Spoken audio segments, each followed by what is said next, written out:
Bismillahirrahmanirrahim. Assalamualaikum warahmatullahi wabarakatuh. Alhamdulillahilladzi arsala rasulahu bilhuda wa dinil haqq liyudhhirahu 'ala ad-dini kullihi walau karihal musyrikun. Asyhadu an la ilaha illallah wahdahu la syarika lah wa asyhadu anna Muhammadan 'abduhu wa rasuluh. Allahumma salli wa sallim wa barik ala sayyidina Muhammad wa ala alihi wa sahbihi wa man sara ala nahjihi wastanna bisunnatihi wa ihtada bihadihi ila yaumiddin, amma ba'du. Wa qala al-musannifu rahimahullahu ta'ala wa nafa'ana Allahu bihi wa bi'ulumihi fid dharain, amin. Telah berkata Imam al-Allamah Syekh Abdul Qadir al-Jilani, semoga Allah Ta'ala merahmatinya dan kita mendapat manfaat serta barakah ilmunya. Serahkan dirimu sepenuhnya kepada Tuhan. Wahai gulam, keafiatan itu diperolehi bila meninggalkan tuntutan afiat. Kekayaan diperolehi bila meninggalkan tuntutan kaya. Dan penawar berhasil dengan meninggalkan menuntut obat. Obat yang hakiki ialah bila menyerahkan perkaramu kepada Allah Azza wa Jalla. Memutuskan semua sebab-musababnya. Menanggalkan pergantungan kepada semua orang dalam hatimu. Obat itu pada mengesahkan Allah Ta'ala dengan hati, bukan dengan lisan sahaja. Tauhid dan zuhud tidak boleh berperanan pada tubuh dan lisan sahaja. Tauhid itu di hati.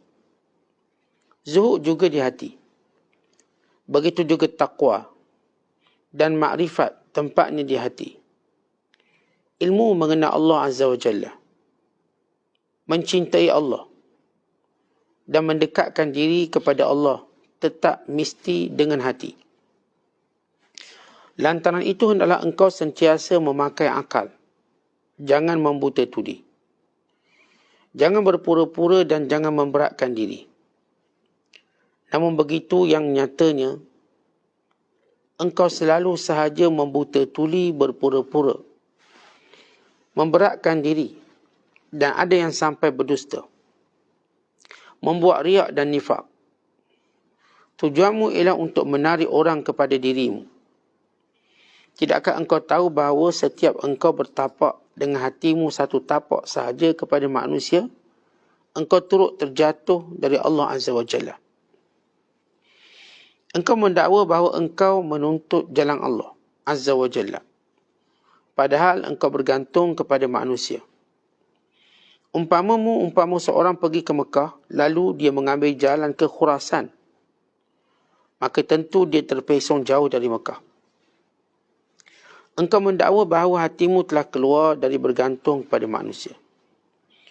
Namun engkau masih takut kepada mereka dan mengharapkan sesuatu daripada mereka.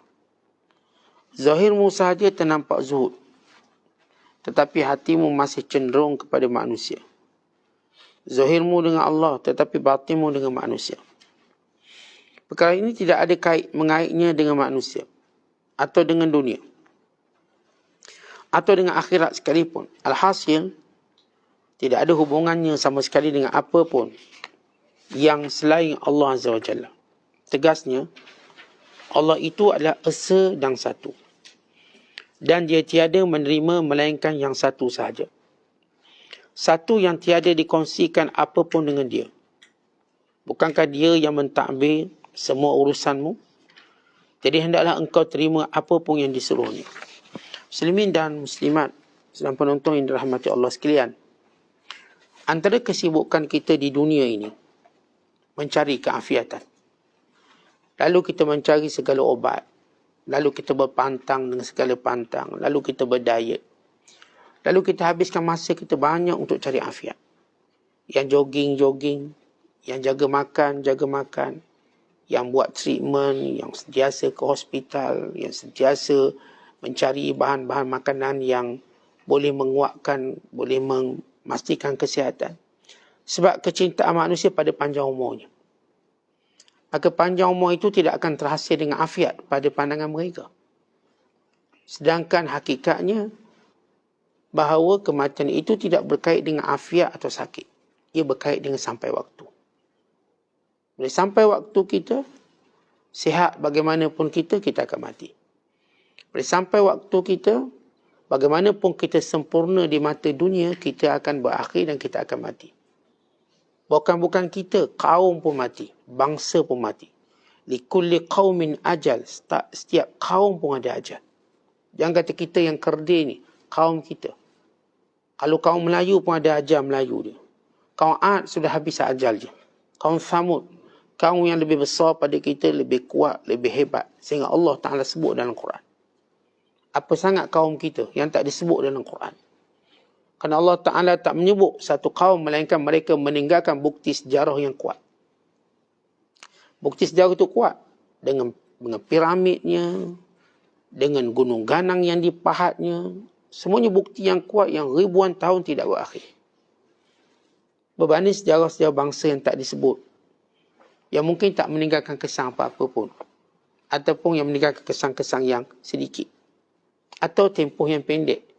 Jadi kalau kita baca sejarah Melayu, mungkin 100-200 tahun. Mungkin paling lama 1000-2000 tahun. Sedangkan mereka jutaan tahun. Artinya ribuan-ribuan tahun sebelum kita. Lama sangat-sangat. Semenjak daripada awal para Nabi dan Rasul. Itu cerita manusia pertama, cari afiat. Dan kesibukan kedua ialah bila manusia mencari kaya dia. Dia mencari kekayaan. Maka siang malam mereka bekerja. Siang malam mereka fikir. Siang malam mereka berduka cita. Untuk apa kekayaan? Syekh Abdul Qadir menyebut benda yang memang kesibukan orang sehingga mereka lupa Allah. Hatta dalam solat mereka pun ingat benda tu. Hatta dalam situasi bagaimanapun itulah menjadi matlamat. Maka untuk kita bina hubungan dengan Allah, kesibukan itu perlu dihentikan. Kalau kesibukan ini terus berlaku, kita tak akan nampak Allah, tak akan jumpa Allah.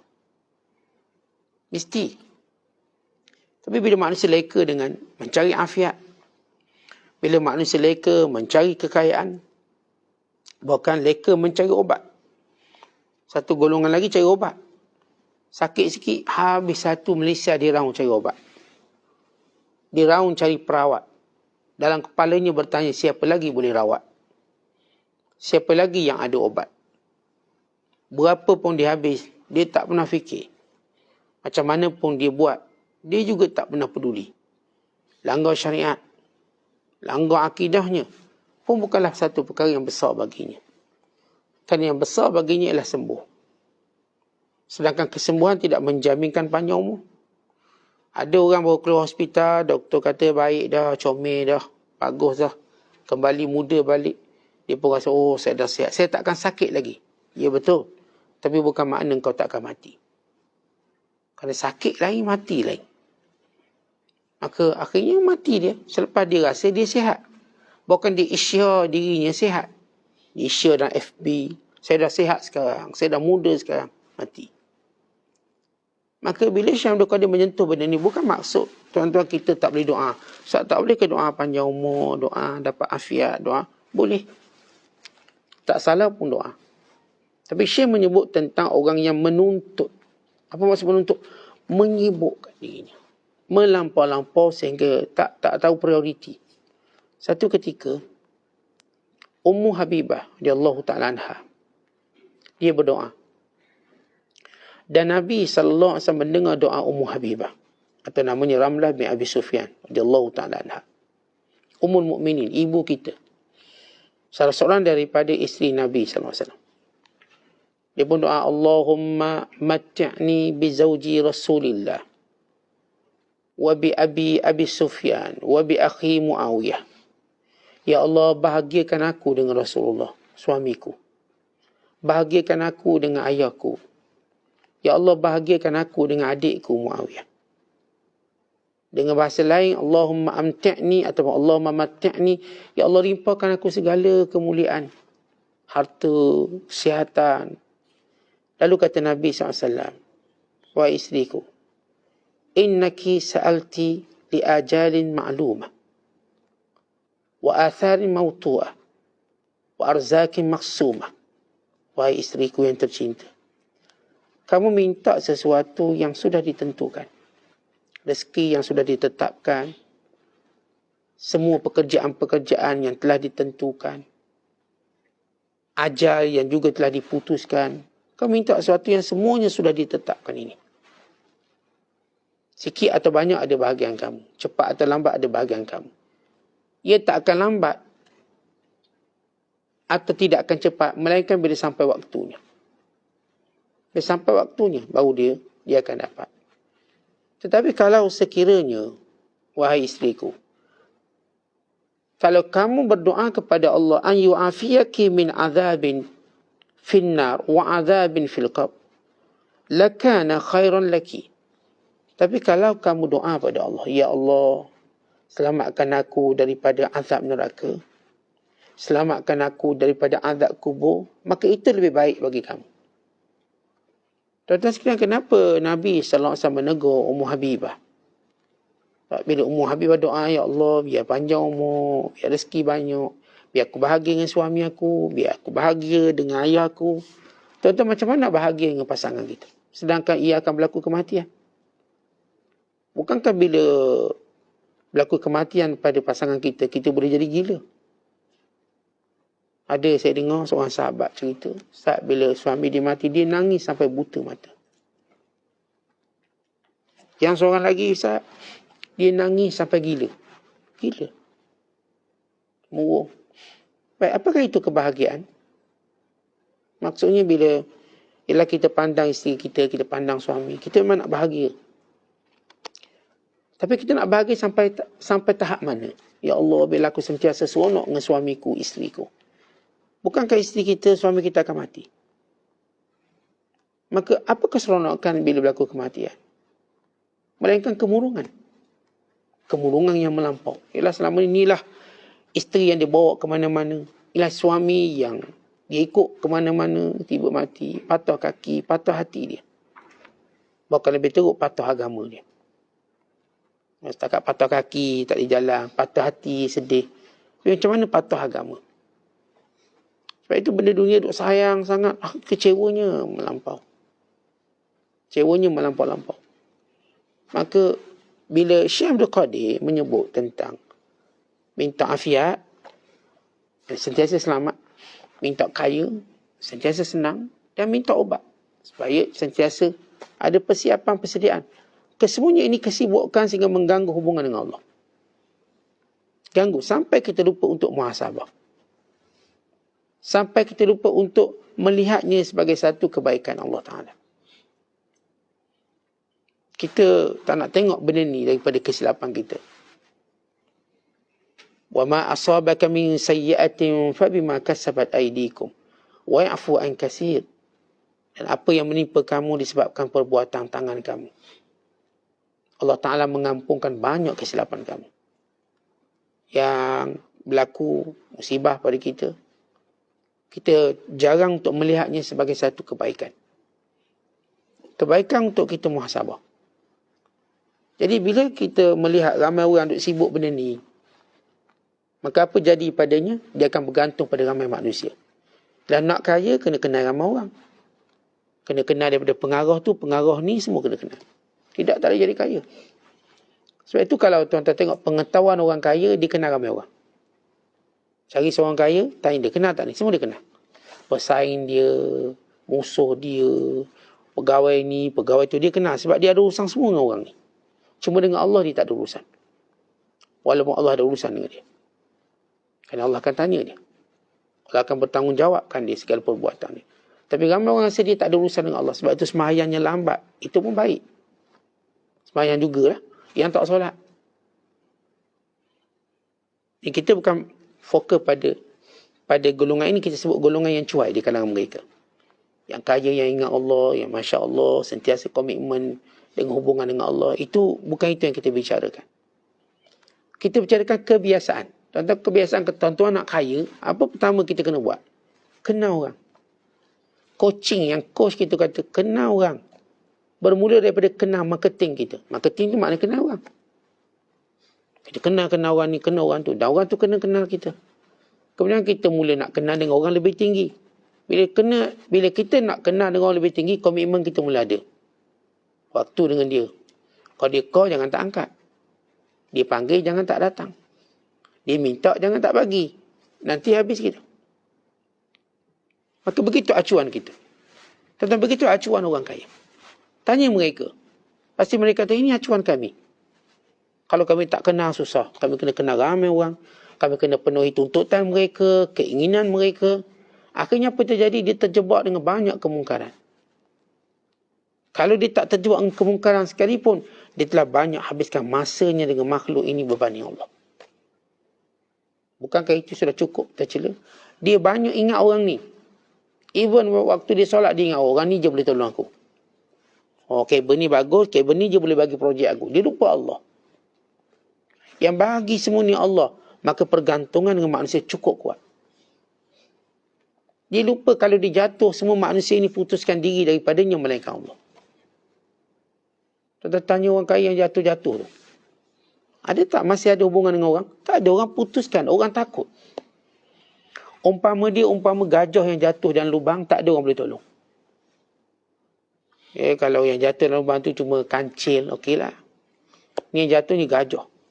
Siapa nak angkat gajah jatuh dalam lubang besar? Ni nak angkat dia mahu kena gunakan kren. Kena pula gajah yang berat 3 tang, 4 tang ni. Kren. Umpama kita macam kita kaya sangat, pum jatuh. Siapa nak dekat dengan kita? Dia tahu kalau dekat mesti minta hutang lepas ni. Mesti nak hutang, tak tolong dia.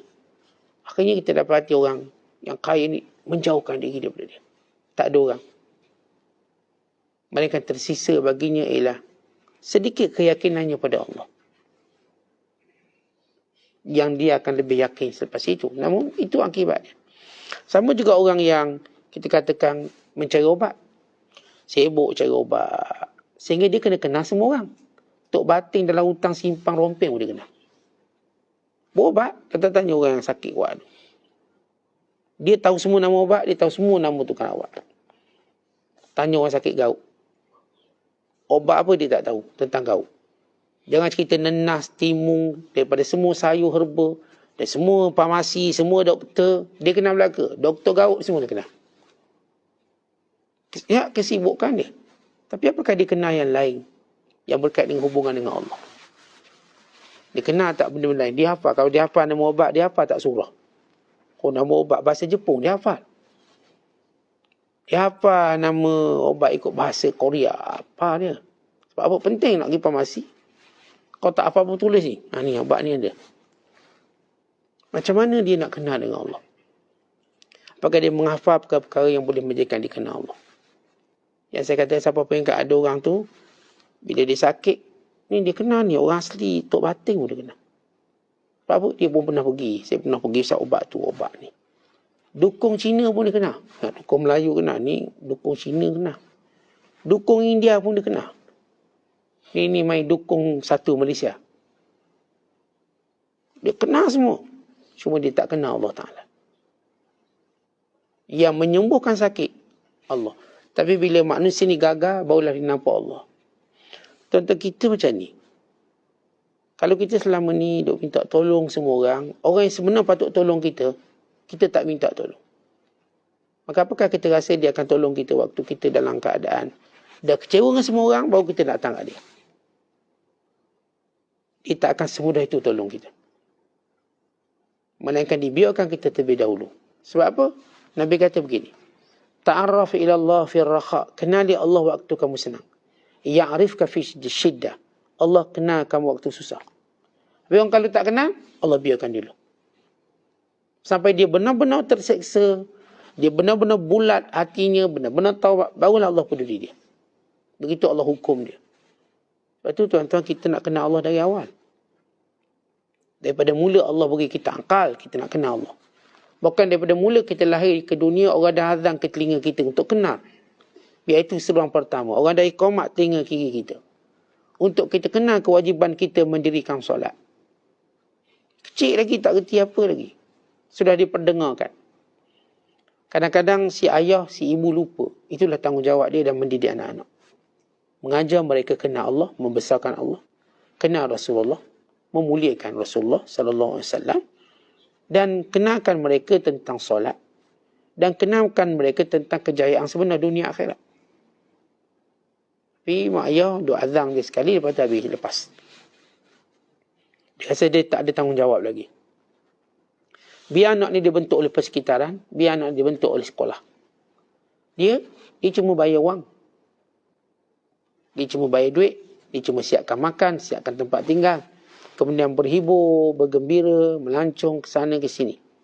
Tanggungjawab itu, dia akan tempat lain. Akhirnya, bila dia tak nampak penting benda tu, maka anak dia tak dapat jadi macam yang dia nak.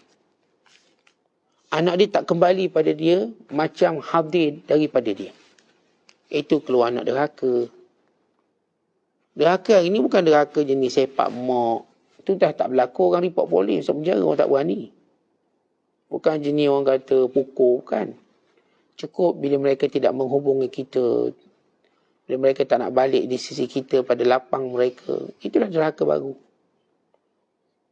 Kalau hari ni tuan-tuan kita takkan jumpa derhaka orang pukul mak, orang belasah mak. Macam kita tak jumpa benda tu. Sebab undang-undang kita makin kuat. Tapi penderakan tetap berlaku. Sebab dalam Quran, tak sebut pun cerita orang pukul mak. Bila Allah sebut tentang taat mak ayah, tak ada pun Quran sebut, jangan kamu pukul mak ayah kamu. Tapi Allah kata apa? Wala takul lahuma uff. Jangan kamu tunjukkan kebosanan kamu pada dua ibu bapa kamu. Perkataan uff dan bahasa Arab makna atadajar, saya bosan. Bukan pukul. Allah tak sebut pukul. Allah tak sebut sepak. Even maki pun tak sebut. Orang yang kata, ni lafaz tunjuk bosan. Kalau mak kita suruh kita tunjuk muka ketat, itu derhaka. Kau pergi sana, kita petak muka. Itu tunjuk lafaz tak suka. Kerana anak yang taat, dia akan senyum. Dia tunjuk gembira. Kita tuan-tuan, suruh anak kita buat muka ketat. Tuan-tuan rasa apa? Tampar budak ni. Walau dia buat kita macam geram. Tengok muka. Suruh buang sampah, muka dia berubah ni. Itulah alamat derhaka. Jadi hari ni saya katakan derhaka, tak adalah cerita hukum. Tuan-tuan hampir tuan-tuan tak dengar benda tu. Apa yang kita akan dengar bila anak tak beri keutamaan pada mak ayah, sibuk pada kerjanya, sibuk pada kerjayanya. Sehingga mak ayah tak ada nak komus hidup dia. Mereka setahun sekali hari raya, itu pun dah 2 tahun tak balik. Itu pun 2 tahun tak ada khabar mungkin. Tak bermesra. Maka penderakaan seperti ini kita bimbang. Kita ingat kita tak derhaka, punya derhaka. Sebelum cerita yang hantar rumah orang tua. Itu lagi derhaka. Tak apa ustaz, mak saya nak. Ya, kerana mak awak nak sebab dia dah putus asa dengan awak. Ada anak-anak kata, ustaz saya bukan nak hantar sangat rumah orang tua. Tapi dia nak ustaz, dia kata kawan dia ramai. Ya sebab dia tengok kawan dia ramai kerana dia kecewa dengan kamu. Kamu tak boleh beri macam kawan dia bagi. Walau seorang anak, dia kena beri macam kawan dia bagi. Boleh lepak, boleh sembang, boleh gurau. Ya, kita tak pandai nak kawan ayah waktu kita dah tua ni. Kita dah besar. Padahal itu perkara yang mudah sebenarnya. Sebagaimana kita bergurau kawan-kawan kita. Kita cuma kena biasakan.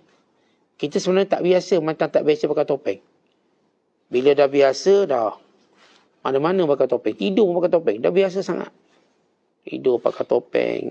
Kedai pakai topeng. Masuk bilik air pakai topeng. Sebab dah biasa, Ustaz. Kalau tak pakai rasa macam tak seronok. Semayang memang pakai topeng. Semua ceramah pun pakai topeng. Akhirnya, itu dah jadi biasa. Selama ni kita Ustaz rimah, Ustaz payah nak bernafas. Hari ni ada setengah orang dia macam seronok. Topeng pun mana-mana macam-macam colour pula dia sekarang.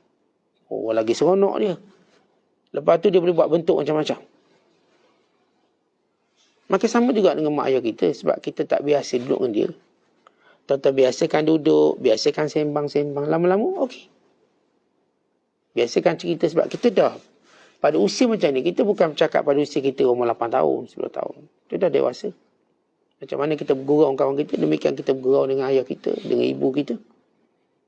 Demikian kita bertalak ansur. Demikian kita beri perhatian. Baik, ini kesibukan manusia. Jadi secara kesimpulan, bila Syekh Abdul Qadir menyebut 3 sebab ini, kerana kita akan bergaul dengan ramai manusia, lalu kita putuskan hubungan dengan Allah. Kemudian kata Syekh, Obat hakiki pada semua yang kamu nak. Kamu nak semua tu kaya, kamu nak semua afiat, nak semua kesihatan, ialah dengan bergantung kepada Allah. Buang pergantungan kepada segala sebab, letak Allah dalam hati kamu. Bahawa Allah yang menyembuhkan sakit kamu, Allah yang beri afiat, Allah yang akan beri kekayaan. Tetapi bila kita utamakan Allah, yang lain-lain cuma kecil, dia datang dengan keadaan mudah. Ini disebut dalam hadis Nabi SAW, siapa yang keutamanya pada hari akhirat, maka dunia akan datang dengan keadaan hina depan dia. Bukan dia yang hina nak dapat dunia. Itu waktu dia putuskan dengan Allah. Waktu dia berhubung dengan Allah, dunia tu datang hina kat dia. Dia boleh tolak. Datang ni, projek. Saya tak nak, saya sibuk. Dia boleh tolak projek. Ini projek mahal ni, 3 juta, tak apalah. Saya ada urusan lain. Dia ni gila ke apa tak nak? Ya, sebab dia sudah ada dengan Allah, dia boleh tolak macam tu. Orang pula rayu, tolonglah. Orang pula kena bayar lebih pula kat dia. Yang nak dunia kena rasuah. Dia, bila dia tunjuk bergantung dengan Allah, orang merayu, angkat harga tinggi lagi. Kalau dia asalkan haji boleh buat. Bolehlah. Kita kata boleh pun tak seronok sangat bunyinya. Sebab apa? Kita dengan Allah. Maka sebab itu saya kata, kita ni nak dibimbing dengan lebih cemerlang, maka kena letak Allah dalam hati. Bila kita letak benda besar, yang kecil-kecil itu tak ada apa. Tapi kalau kita letak benda kecil, yang besar akan lari. Selalu orang beriman dia aja dalam hidup, tuan-tuan, target kita biar besar. Dan apakah ada yang lebih besar daripada Allah? Kita nak cari Allah, bukan nak cari benda kecil-kecil. Ini semua benda milik Allah. Bila kita jumpa Allah, maka kita dapat segala-galanya dengan mudah.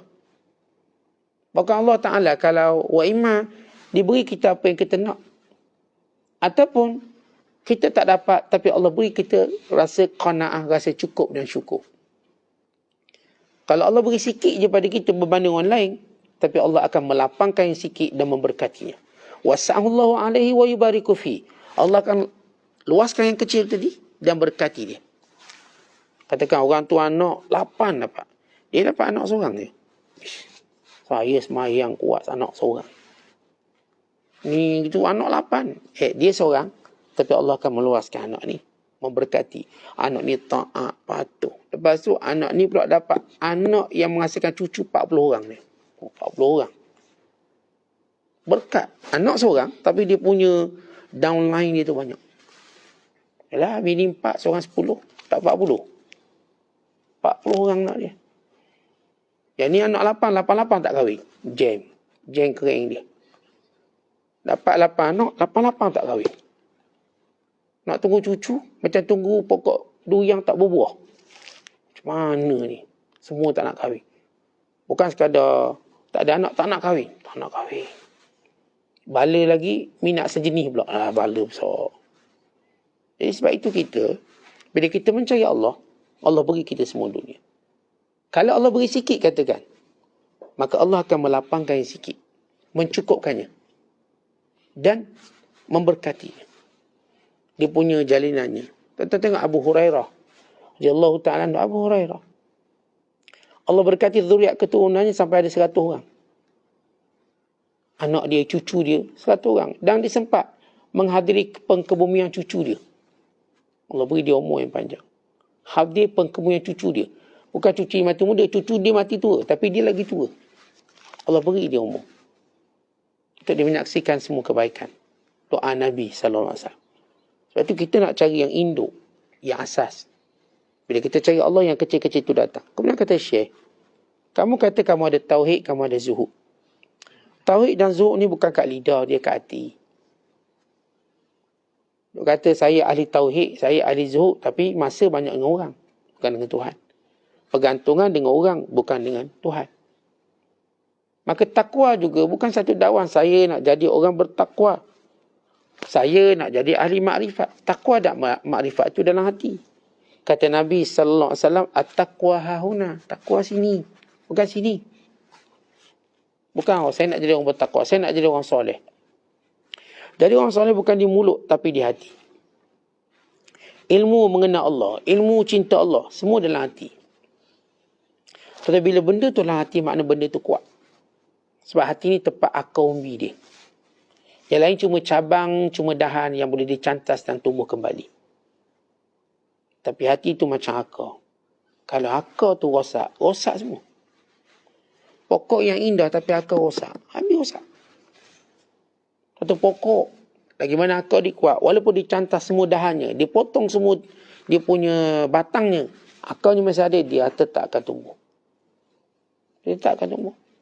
Kita dah potong semua dahan-dahan, batang sekali kita potong. Tinggal tunggul. Tengok tunggul. Bila akarnya masih cengkang kuat, dia tidak mengambil masa yang panjang untuk naik lagi. Naik. Begitu bila benda tu ada kat hati. Cinta Allah, tauhid pada Allah, makrifat.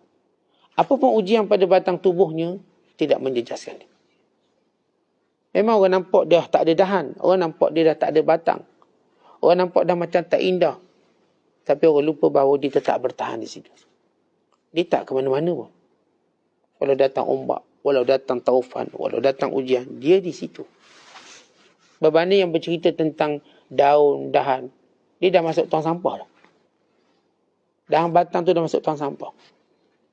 Tapi ini hebat kau, dia tak ke mana-mana. Dia tetap cinta Allah, duduk di situ.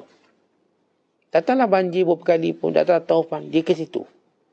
Demikian cinta yang ada dalam hati. Sebab itu kata Syekh, gunalah akal, fikir balik tentang dunia, tentang akhirat. Jangan membuta tuli. Contoh kalau kita fikir balik, dunia lama mana kita duduk. Dunia ni tuan-tuan, banyak mana boleh beri pada kita. Masa yang kita baik dengan makhluk, banyak mana makhluk boleh bagi pada kita. Tanya balik. Guna akal. Ni siapa peringkat kamu riak, kamu nifak, kamu nak tarik perhatian orang, kamu nak tarik like orang.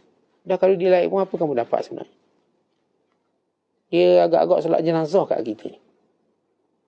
Mungkinkah? Orang-orang ni tuan-tuan sekalian, kebanyakan mereka tak beri banyak manfaat akhirat kita. Kebanyakan mereka. Tak banyak manusia boleh beri manfaat pada kita akhirat. Mereka orang tertentu. Yang orang ni kita nak jumpa bukanlah semudah yang kita jangka. Melainkan bila kita baik hubungan dengan Allah, maka mereka pun datang keliling kita. Kita baik je. Umpamanya gula. Tetapi letak je gula, tak dari mana semut tu datang. Kita pun tak tahu. Tahu-tahu datang semut. Demikian bila kita baik dengan Allah, Allah datangkan semua orang yang Allah dah pilih untuk kita. Baik guru kita, baik kawan-kawan kita, Allah dah pilih. Sebab itu bila kita nak Allah, Allah bagi kita satu package untuk dunia kita. Kita nak je Allah, Allah bagi satu package. Kawan kita, pekerjaan kita. Semua benda ni, semua tak lalaikan kita. Lepas tu kata Syekh Abdul Qadir, gunalah akal, fikir elok-elok. Jangan sekadar dakwa-dakwi. Dan lihatlah kesan orang dakwa-dakwi. Bukan benda tu dalam hati. Kemudian kata Syekh, kamu ni kata nak jalan Allah. Tapi jalan kamu lalu ni bukan jalan Allah. Umpama kamu nak ke Mekah lalu ikut Khurasan. Tak sampai. Khurasan tu nak pergi ke Iran. Di jalan macam ni ya. Ni Mekah, ni Khurasan. Macam kita nak pergi Kuala Lumpur. Kita lalu kok Singapura. Sampai ke Kuala Lumpur tu? Tak sampai. Kalau kita nak ke Terengganu, kita masuk highway utara selatan. Tak akan sampai. Sebab dia kena masuk highway pantai timur. Itu perumpamaan. Kita kata saya nak Allah, saya nak syurga. Tapi cara hidup tak nampak. Sebab itu kata Syekh Abdul Qadir, guna akal. Betul ke jalan kamu nak ni? Kalau tanya nak syurga, nak. Takut Allah? Takut. Takut neraka? Takut. Tapi lihat jalanmu. Kamu zahir hanya berkata itu dan ini, tetapi batin kamu tak nampak. Tak nampak zuhudnya, tak nampak cintanya, semua tak nampak. Yang anehnya ialah zahir je dengan Allah, batinnya manusia. Zahir nampaklah buat ibadat itu, tapi batinnya nak pujian manusia, nak sanjungan manusia, penghargaan manusia lebih tinggi daripada penghargaan Allah. Itu dia nak cari label-label di sisi manusia. Makinlah kerosakan. Sebab itu kata Syekh, perkara ini tak ada mengait dengan manusia. Sebenarnya bila kita nak kebahagiaan, dia tak ada kaitan pun dengan orang. Dia tak ada kaitan dengan semua benda yang kita fikirkan. Bila kita nak Allah, itulah matlamat kita. Tapi bila kita melihat bahawa untuk jadikan kita bahagia, untuk jadikan sekian, semua berkait dengan makhluk secara umum. Ia melihat secara zahir, okey. Tapi bila melihat secara batin, kita perlukan dia, maka kita telah rosak hubungan dengan Allah. Tuan-tuan, setapak je kita lagi pergantungan dengan Allah, maka kita dah gagal sebenarnya. Setapak je. Dia tak perlu banyak, setapak je. Apatah lagi orang yang lari ribuan tapak. Setapak je kita menyisir dari jalan Allah, maka Allah Ta'ala tak perlu lagi kita. Sebab tu kita diajarkan sentiasa minta taubat, minta ampun. Kita dah bicara semalam tentang segera bertaubat. Kenapa segera bertaubat? Bimbang satu kesalahan tadi, Allah dah benci pada kita. Lalu kita pun dijauhi daripada rahmat dia. Kerana itu, gunakan akal kita untuk memikirkan apa yang sebenar-benar beri masalah pada kita. Dan tinggalkan tuntutan melampau kita dalam urusan duniawi kita. Nak kaya, nak afiat, nak sihat, nak obat. Jangan melampau tuntutan itu melebihi hak Allah Ta'ala. Sebab itu dalam hati kita kena tahu bahawa ini Allah yang beri, ini Allah yang sembuhkan, ini yang Allah anugerahi. Jangan sampai kita terlupa berkata ini datang dari Allah. Hadza min fadli Rabbi. Ini datang daripada kurnia Allah. Sehingga kita kata ini sebab saya baik dengan fulang bin fulang, atuk tu atuk ni, sebab tu saya dapat. Dia lupa Allah yang beri pada dia. Maka sayangnya pada makhluk lebih. Sebab dia nampak ia sebab musabab. Sayangnya pada Allah makin berkurangan. Akhirnya hati tak dicinta Allah. Habis. Cuma cinta semua pada makhluk dan semua pada benda zahir. Orang yang dalam hati tak dicinta Allah, maka bila dia jatuh dengan, dia akan, bila terkena musibah, maka dia akan rasa terseksanya hidup dia. Terseksa hidup orang yang dalam hati tak dicinta Allah. Bila dikecewakan, patahnya hatinya sebab dalam dirinya tak ada Allah. Tapi orang yang dalam dirinya ada Allah, apa pun musibah menimpa baginya, dia tenang menerimanya, dia redha menerimanya. Dan ini yang disebut oleh Allah dalam Quran, وَبَشِّرِ الْمُخْبِتِينَ. Dan bila khabar gembira orang yang senantiasa redha dengan takdirku. Dia redha, dia tenang, dia okey, dia gembira. Kerana semua baginya baik di sisi Allah. Orang yang dalam hati tak ada Allah, habis. Dengan musibah yang kecil, beranak dia. Kecewa dia. Itu kita dengar bunuh diri. Kenapa orang bunuh diri? Sebab dalam hati tak ada Allah. Hatinya semua ada manusia. Bila manusia putuskan hubungan dengan dia, bila dia ada masalah dengan manusia, maka dia pun bunuh diri. Tapi ia tak akan berlaku. Selamanya tak akan berlaku kepada orang yang dalam hati cinta pada Allah. Sebab itu tuan-tuan, anak-anak kita ajar dia cinta Allah. Kita ajar cinta Allah. Kalau tak rasa cinta, minta cinta tu. Allahumma inni as'aluka hubbaka. Ya Allah, aku mohon padamu cinta padamu. Mohon pada Allah. Setiap hari doa. Wa hubba man yuhibbuka. Cinta orang yang cinta kepada kamu. Wa hubba amali yuqarribuni ilaika. Dan amalan yang paling engkau cinta yang boleh mendekatkan aku padamu. Ini yang Nabi SAW ajar. Doa. Kenapa orang yang ada dalam hati cinta Allah, dia tak akan pernah putus asa, tak pernah kecewa. Sebab dia ada kekasih dalam hatinya. Maka inilah cerita tentang kesibukan kita, keutamaan kita. Wallahu bisawab. Assalamualaikum warahmatullahi wabarakatuh.